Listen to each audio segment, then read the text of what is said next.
बाजार की, आज के बाजार की, जो आज निचले स्तर से सुधरकर बंद हुआ। सेंसेक्स 92 पॉइंट चढ़कर 66,023 पर और निफ्टी 28 पॉइंट चढ़कर 19,812 पर बंद हुआ।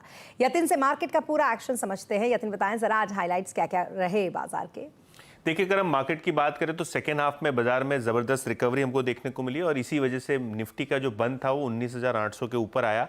फर्स्ट हाफ की शुरुआत थोड़ी ढीली थी, शायद इसी वजह से आप स्मॉल कैप इंडेक्स को लाल निशान में देखेंगे और मिड कैप इंडेक्स में हल्के गेंस आप देखेंगे। निफ्टी बैंक आधे % नीचे बंद हुई, तो आज बैंकिंग शेयर्स में थोड़ी बहुत बिकवाली ली। हालांकि अगर हम आईटी, ऑटो, फार्मा शेयर्स की बात करें तो बहुत मजबूत यहाँ तेजी आपको बनती हुई नज़र पड़ी।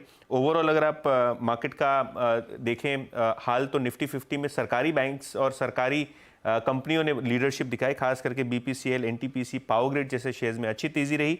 सिप्ला और इन्फोसिस जैसे काउंटर्स में भी अच्छी खासी खरीदारी रही। तो ओवरऑल आज का जो दिन था वहाँ मिड कैप और स्मॉल कैप में थोड़ी बहुत मुनाफा वसूली और सेकेंड हाफ में लार्ज कैप में जो खरीदारी आई उसके कारण बाजार का बहुत बेहतरीन तरीके से बंद आया। जी, इसके अलावा सेक्टर्स और शेयरों में कैसा एक्शन रहा?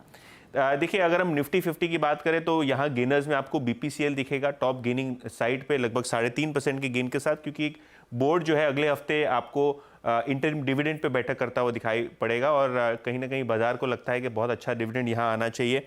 इसके अलावा सिप्ला, बजाज ऑटो और इन्फोसिस जैसे काउंटर्स में भी अच्छी खासी खरीदारी आपको आती हुई दिखाई पड़ी।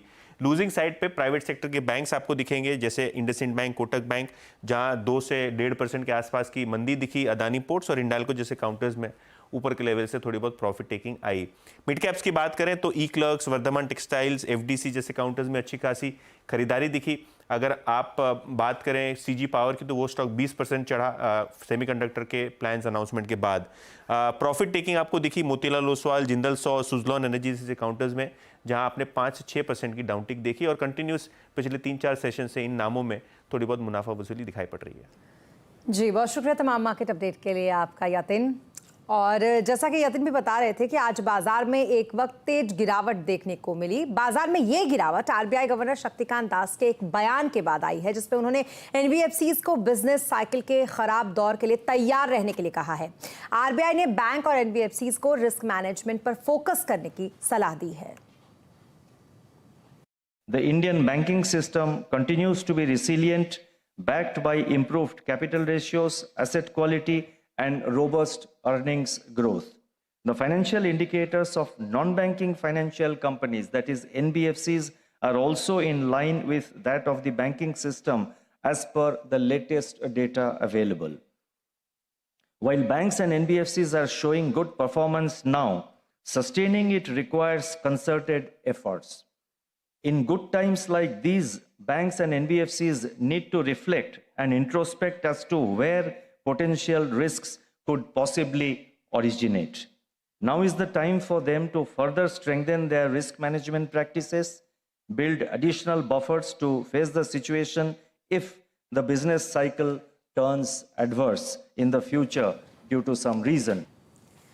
और इसके अलावा आरबीआई गवर्नर शक्तिकांत दास ने महंगाई को लेकर भी चेताया है। उन्होंने कहा है कि मॉनेटरी पॉलिसी में उठाए गए कदम से महंगाई में नरमी आई है, लेकिन अभी सतर्क रहने की जरूरत है। उन्होंने ये भी कहा कि फूड प्राइस और ग्लोबल फैक्टर अभी भी महंगाई के लिए खतरा बने हुए हैं। The monetary policy actions of the Reserve Bank over the last 1.5 years, consisting of prioritization of inflation ahead of growth, and as you would recall, we did it in May 2022, or rather April 2022, we did it. That is prioritization of inflation ahead of growth, narrowing the liquidity adjustment facility corridor, increasing the policy repo rate by 250 basis points cumulatively starting May 2022 till now, draining out excess liquidity, together with certain supply side measures undertaken by the government, have facilitated significant softening of headline inflation to 4.9% in October 2023. The moderation in core inflation in particular is noteworthy. There is also recent evidence of household inflation expectations becoming more anchored.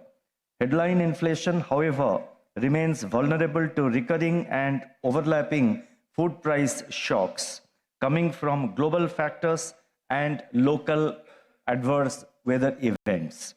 The frequency and intensity of such shocks have increased in the recent period.